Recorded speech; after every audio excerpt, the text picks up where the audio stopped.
Hey, what's going on, everybody? It's Damron. I'm playing Crash Bandicoot the N'Sane Trilogy, the compilation of Crash 1, 2, and 3, and an awesome compilation. This has been so much fun to play through, but in this video series, I'm showing you how to get the Platinum Relic, as well as the gem for every mission in the game. We're on Crash Bandicoot 1. We're on the mission Temple Ruins. This one's not too bad. It's a little intimidating, but you have a lot of leeway. You can really crush this platinum time, which is set at 1 minute and 25.34 seconds. You can see we blew that out of the water. So as always, I'm going to show you the platinum run just as a complete run, and then we'll break it down a little bit slower and go over some things. So let's just go ahead and watch a full speed platinum run of this level.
Alright, so there's a good platinum run right there. We got 1 minute and 5.12 seconds, absolutely obliterating the platinum requirement of 1 minute 25.34 seconds.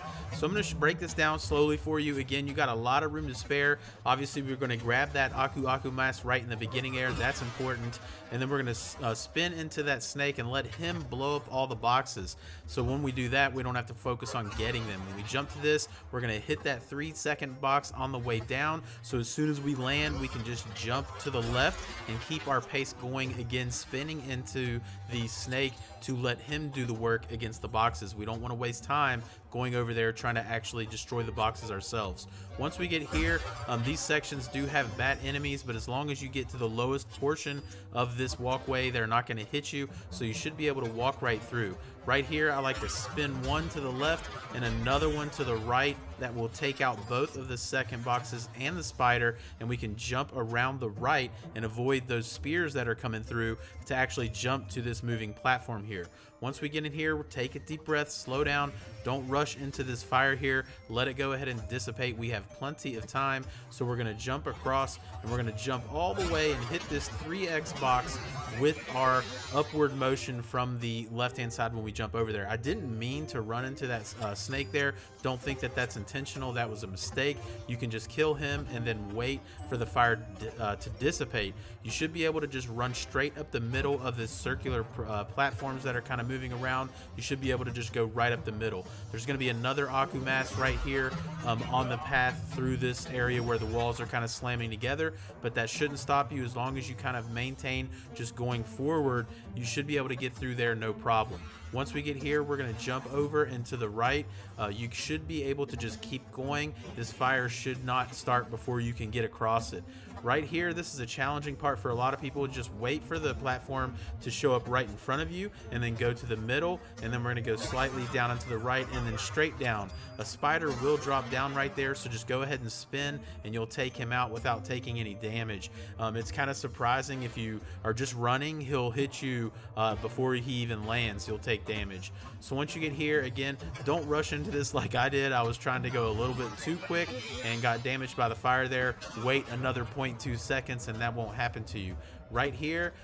Be careful with these because obviously the platforms do go up and down, but similarly to the other one, if you kind of maintain a central portion in that circle, you should be able to get across pretty quickly. And then we're going to jump into this final section. Right here, I'm kind of running up against this wall because as soon as it goes away, you want to go ahead and jump across, or you risk getting slammed by the second two walls that are past that. You want to get through that opening as quickly as possible, and you can see that lands us 1 minute and 5 seconds, 0.12, tons of room to spare there, so keep that in mind. So let's go ahead and go into our box run. There's a few boxes right there in the beginning.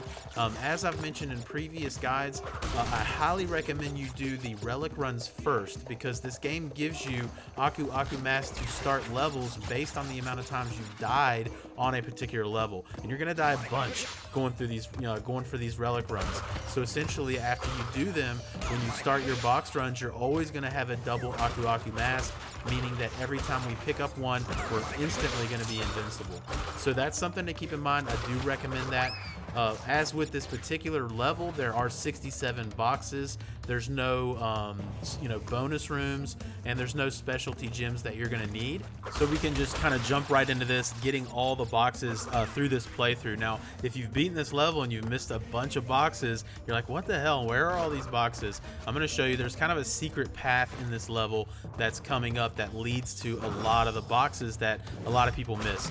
So once we get to this section here, you're going to have these two platforms where you jump up, and you're going to see these apples going off to the left. Okay, this is where a bunch of boxes are. You need to walk all the way over there and just destroy all those boxes, and then you can destroy the 3 that also show up on the path that just magically appears when you run that way.